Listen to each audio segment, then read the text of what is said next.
एक सनातनी भी है, वह एक हिंदू भी है और वह एक तमिल भी है। भले ही एक योगी ना हो, पर योगी की पूरी खूबियां उनमें झलकती है। वह दिखने में भले ही एक साधारण हो, शर्ट और धोती पहना ये शख्स कोई नॉर्मल आदमी नहीं है। जितनी पहुंच इनकी राजनीति में है, इतना ही ये पढ़े लिखे भी है। आईपीएस अन्नामलाई जब राजनीति में अपना कदम रख चुके हैं और बीजेपी के लिए साउथ इंडिया का योगी बनने का काम कर रहे हैं, जो तमिलनाडु में सनातन का मान ऊंचा करने के लिए हर काम कर रहे हैं जो उन्हें करना चाहिए। एक तरफ मौजूद स्टालिन सरकार सनातन विरोधी बयान देकर आलोचना का शिकार हो रही है, तो वहीं अन्नामलाई सनातन का साथ देकर उन्हें कटघरे में खड़ा कर रही है। उनके हमलों से मौजूदा स्टालिन सरकार भी तिलमिला उठी है। उनका लक्ष्य है कि तमिलनाडु में बीजेपी मजबूती के साथ खड़ी हो सके। इसके लिए वे किसी को नहीं बख्श रहे हैं। भ्रष्टाचार, करप्शन, सनातन को चाहे कोई भी मुद्दा हो, सरकार को ये नहीं बख्श रहे हैं। कहते हैं कि तमिलनाडु के लिए इनके आइडियाज को बीजेपी में बहुत ज्यादा महत्व दिया जा रहा है।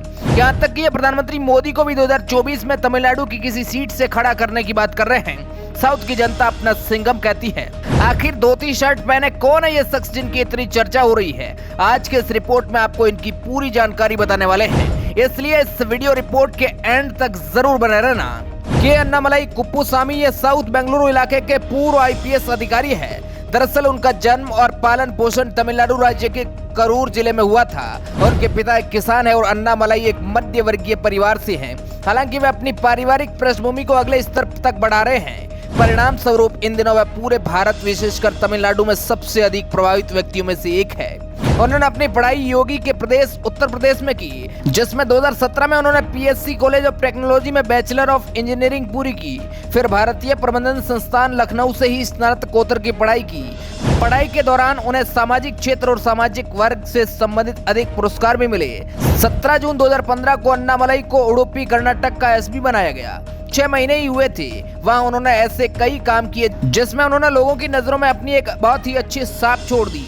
एक बार वहाँ के कोड़ापुर इलाके में 17 साल की बच्ची की रेप के बाद हत्या कर दी गई। तो नाबालिग से रेप और हत्या की घटना के बाद के अन्नामलाई ने बिटूर तालुक में 10वीं कक्षा की परीक्षा में टॉप करने वाली छात्राओं के लिए पीड़िता के नाम पर अक्षत देवडिगा छात्रवृत्ति की शुरुआत की, जिसके तहत हर महीने 10,000 की राशि दी जाती है। ये पिछले 5 साल से चली आ रही है। 27 मार्च 2015 को उडुपी पुलिस ने एक सुरक्षा ऐप लॉन्च किया। इस ऐप के तहत कोई भी व्यक्ति पुलिस को शिकायत दर्ज करा सकता है, साथ ही उस शिकायत पर क्या काम हो रहा है वो भी देख सकता है। इसके अलावा लोग अपनी शिकायत सीधे एसपी को भेज सकते थे। ये वहाँ के लोगों के लिए एक बड़ा फैसला था, जिसे आम लोगों ने खूब सराहा। इस ऐप को लॉन्च करने वाले खुद तत्कालीन एसपी अन्नामलाई थे। अगर इनकी ईमानदारी की बात की जाए तो लोग उनके दीवाने हैं। वह इसलिए क्योंकि जब जब भी इनका ट्रांसफर किया जाता है तो लोग उनके समर्थन में खड़े हो जाते हैं, विरोध करने लगते हैं, और ऐसा एक बार नहीं बल्कि कई बार हुआ है। इसका अंदाजा हम इसी से लगा सकते हैं कि एक बार 26 जुलाई 2016 को कर्नाटक के उडुपी जिले के पुलिस मुख्यालय के बाहर आम लोग प्रदर्शन कर रहे थे।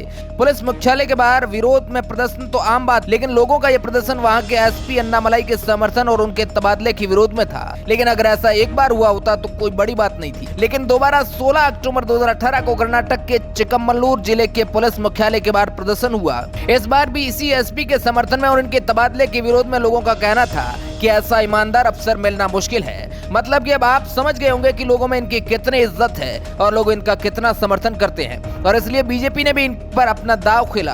आपको बता दें कि 25 मई 2019 को पुलिस से इस्तीफा देते वक्त अन्नामलाई बेंगलुरु दक्षिण के डीसीपी थे। तब उन्होंने पत्रकारों से बात करते हुए कहा था, मैं 10 साल पुलिस की सेवा की। मुझे लगता है एक व्यक्ति अपने जीवन में सिर्फ 3 महत्वाकांक्षाएं पूरी कर सकता है। पुलिस सेवा में मुझे जो करना था मैंने हासिल कर लिया, अब आगे का सफर मुझे तय करना है।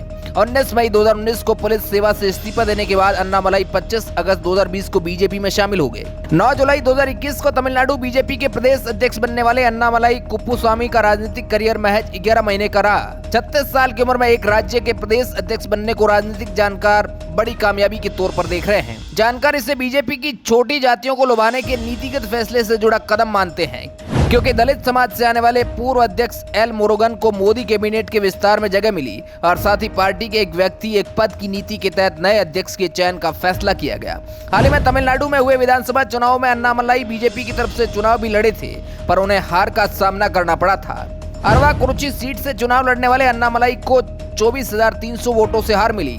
भारत में साल 2024 में लोकसभा चुनाव होने वाले हैं, इसे लेकर सभी पार्टियों ने दाव पेच आजमाना शुरू कर दिया है। बीजेपी ने भी सत्ता में बने रहने के लिए कई राज्यों में अपनी स्ट्रेटेजी बनाना शुरू कर दी है।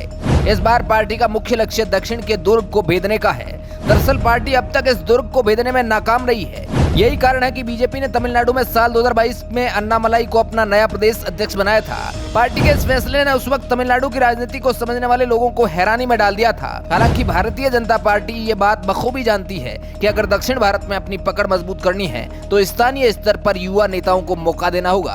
अब अगर 2024 के लोकसभा चुनाव में भारतीय जनता पार्टी तमिलनाडु में बेहतर प्रदर्शन करती है तो तमिलनाडु बीजेपी के प्रदेश अध्यक्ष के अन्नामलाई दक्षिण के सबसे बड़े रणनीतिकार साबित हो जाएंगे। उनका युवा नेता बनने का एक कारण ये भी है कि युवाओं में उनकी बहुत अच्छी पकड़ है। इसलिए अब हम आपको बताते हैं कि इनको तमिलनाडु में सिंघम क्यों कहा जाता है। दरअसल 1 अक्टूबर 2015 को मंगलूर के मिलाग्रेस कॉलेज के करीब 400 स्टूडेंट ने बाइक रैली निकाली। इस रैली में एक खास बात थी कि सारे स्टूडेंट हेलमेट पहने थे।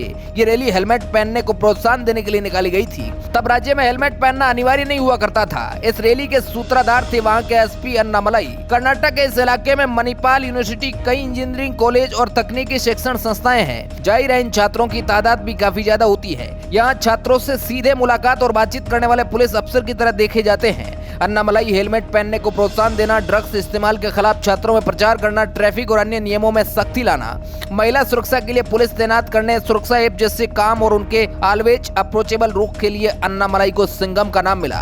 अब देखना यह है कि अन्नामलाई बीजेपी की उम्मीद पर खरे उतरते हैं या नहीं, तमिलनाडु में बीजेपी की सरकार बनाते हैं या नहीं। वैसे इसे लेकर आपको क्या लगता है? अपनी राय हमें कमेंट के माध्यम से जरूर बताइएगा। Bureau report, R media network.